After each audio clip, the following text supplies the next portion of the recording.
Because one thing actually, autism isn't necessarily a bad thing.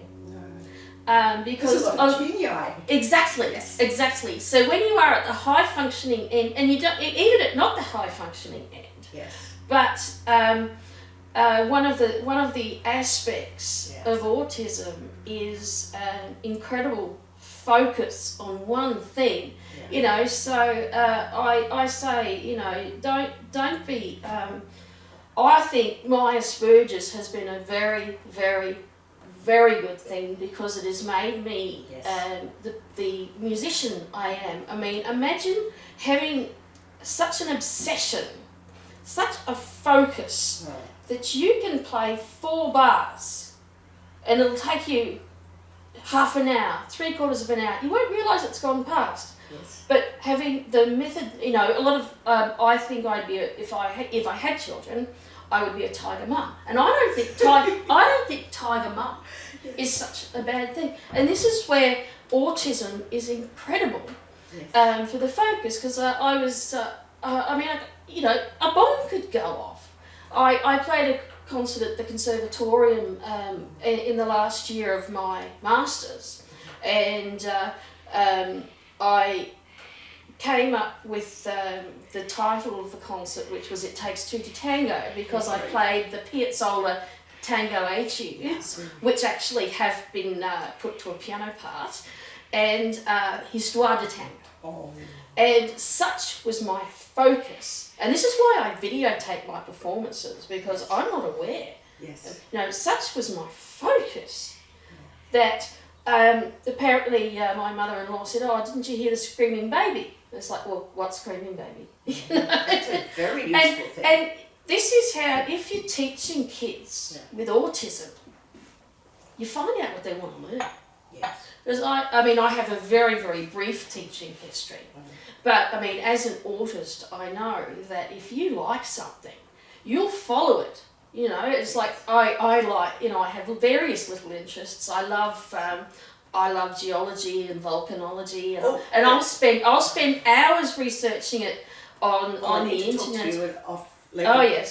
But and also old railways. I like old railways. But there was this saxophone student I had in Leicester, a lovely kid. And I was teaching from this jazz book that he had been learning with from his old teacher, and we really weren't getting anywhere, I don't think, because I didn't know a lot about jazz and improvisation, and it really wasn't working. And then I decided to buy Paul Harris's book. And lo and behold, we found the theme to Red Dwarf, which I personally love, and obviously he did too, because lo and behold, he wouldn't stop playing it. You know, and it's like, so do you know in so when if you are teaching an autistic child, any range of the spectrum, and I have to say that high functioning autists are incredibly intelligent. I mean, I was OP1 student, you know, top of the class, that sort of thing. And a lot of there was actually a DMA done on a website which actually proved that a lot of musicians are high functioning autists. But the thing with the autistic child, if you're going to teach them, is you find what they want to learn. I wish I'd known that. In this book, I did give a chapter to teaching.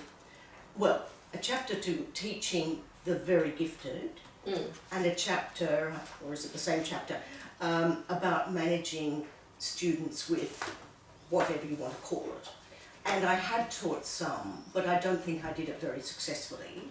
I think we need to take that chapter out of that and collaborate and do a little book together with your experience from the inside. And what would we do, because I mean, I did my best, and I asked other people for advice, and I got some very good papers that I quoted, and that was helpful, but I think we could do it better. See, I'm not, it's not that I'm a terrible teacher, but I have communication, getting things across, and that what I what I want to say and how I want to say it gets lost in translation, because sometimes I can come across as angry, and it's like, well, no, I'm not angry. I'm vehement. I'm incredibly, so incredibly enthusiastic that it's a little bit overwhelming. But I'm not a terrible teacher, because I did have. There were 2 students that I only had for a few months, and I don't like teaching, and because my depression's so very, very periodic, which you are starting to realise, is that I can't front up week after week after week. But I had one particular girl, and she very, very bright. And I got her the Andy Firth, Play Music with Andy Firth book. She needed to do an audition for Grips, which is the local music program. They have like a week, and it's a big camp, and then they have a big concert at the end. And the good thing about Andy's book is it comes with a CD of him playing it, plus the backing. He's fantastic. I've recorded a number of his works actually, but not only did she learn this piece and play it very, very, very well, because Andy's pieces, because of his jazz background, can have very, very complex rhythms, which can be scary for younger players. But after she learnt this piece, I come back the next week, and lo and behold, she's learnt another of his pieces. Oh, great. Taught herself by listening to Andy's CD. And if they find what they like. Yeah, but you can't stop it. I don't know if you saw on my Facebook music page, I reposted somebody's teaching a blind autistic young man playing Rondo alla Turca. Did you see that? Oh yes, I did. And he was putting little jazz riffs in, and it was just amazing. And it was fabulous, because I've got 2 students at the school where I teach who are playing a duet of this in the Stedford shortly, in a wee bit too short. And I said, oh, what do you think?